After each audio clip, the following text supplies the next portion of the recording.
Paula and Robin can't make it last through thick and thin. Ludacris demands child support. Ray Rice proves that his carries suck even off the field. House of Cards makes me nervous, and presenting to you my side-eye of the week. Welcome to this week's episode of Let Leslie Tell It.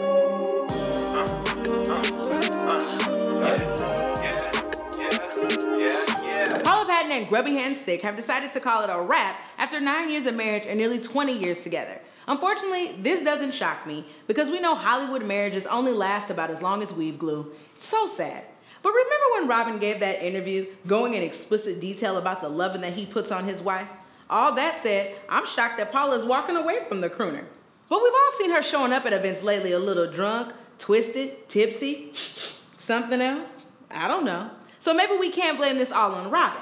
But I will say this. If he's going to show up places with those ragamuffins we've been catching him with in photos, he might as well stick with the wife because she looks to be about the best he can get. Maybe these two can work it out. At least for the baby? Speaking of babies, remember when Ludacris left his girlfriend and had that baby with the side chick?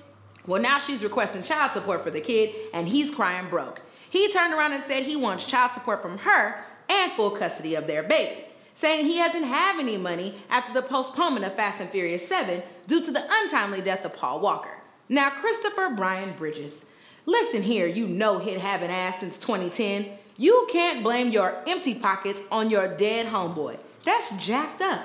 What have you been spending your money on? Chicken and beer? Here's the thing, guy.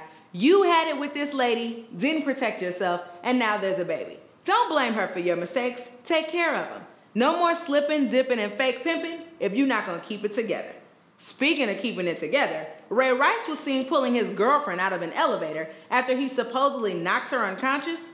I don't know if this is true or not, but I will say this. I watched the video, and it didn't look like one of those you got knocked up out occasions, but instead, maybe you had too many Ciroc and cranberries at the club?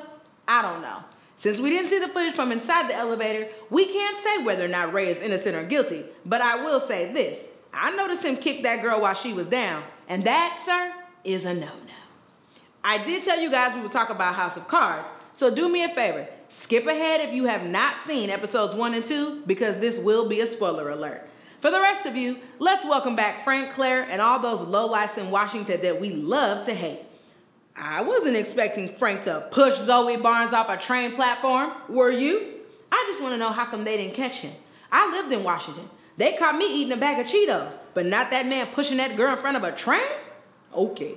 Then there was Claire, who decided to call out that former pregnant employee's secret baby daddy's wife, tell her about the baby, and then turn around and give her her job. And let's not forget when she ran into the rapist, meddled military officer. That was rough. And that's just 2 episodes into this thing. Here's what we know. Frank and Claire will go to no bounds to try to stay in power. I'm just wondering how far they'll go.